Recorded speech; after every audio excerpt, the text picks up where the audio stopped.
rồi kìa mấy. Cứ mỗi lần như vậy là nó là mỗi loại khác nhau á, nó bị nổi liên tục luôn thấy không?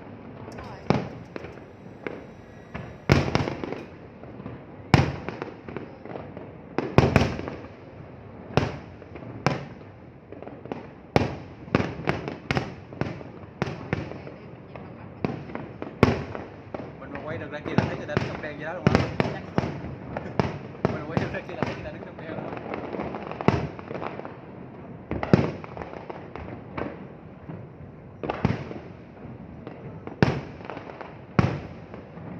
Nó lên được kia, nó bay lên được kìa.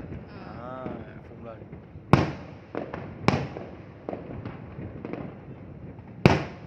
Đó, mấy kia hay giờ nó bay lên nó sáng sáng rồi, khúc kia là giờ nó bay lên tới này nó mới nổi tiếp. Nó bay thấp dưới thôi. Nhưng mà ở trong đây quay mình không thấy được cái ở dưới đó bị khói che hết trơn à. Coi ngoài mới đẹp, coi ngoài đảo á. Cái mắt mình là đẹp nhất. Wow, bắn tia ra nè.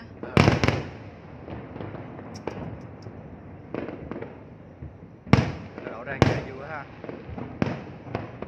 Rồi nó bay vòng vòng kìa. Đó, cái màu đỏ đỏ nó bay ra vòng vòng luôn, đẹp rồi ha. Đó, cái kia nó bay vòng vòng kìa, cái loại chim nó bay vòng vòng kia thấy không? Đó, thấy nó bay vòng mấy ngôi sao. Đi với mấy ngôi sao á. Công nhận đi coi mấy cái này vào đây chưa?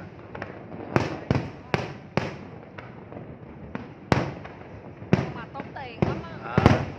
Quay cả tỷ á cho biết không?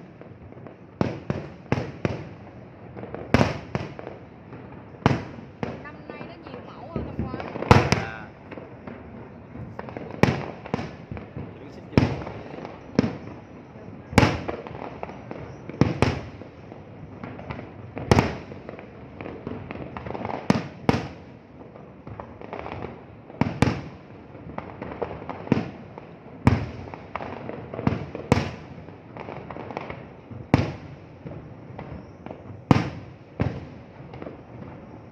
Quá, nó đổ ra ngoài thì xin nó chớp rồi mới đó, như đèn luôn. Có rụng á. Đó, cái đây là giống như mưa đó, giống như mưa sao băng á, y như mưa sao băng đúng không?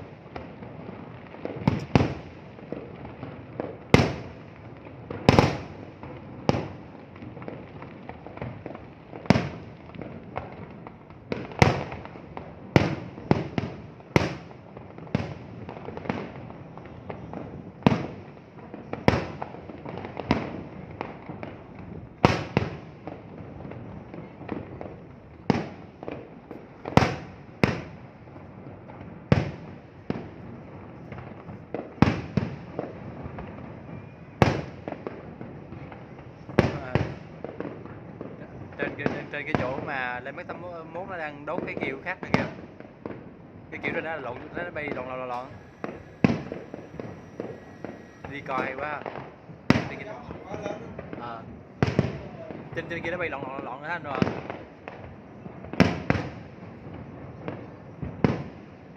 Rồi nó kia ra thành bó hoa luôn kìa. Giờ mấy cái đỉnh đó của tàu lên mấy 81 là làm gì đó?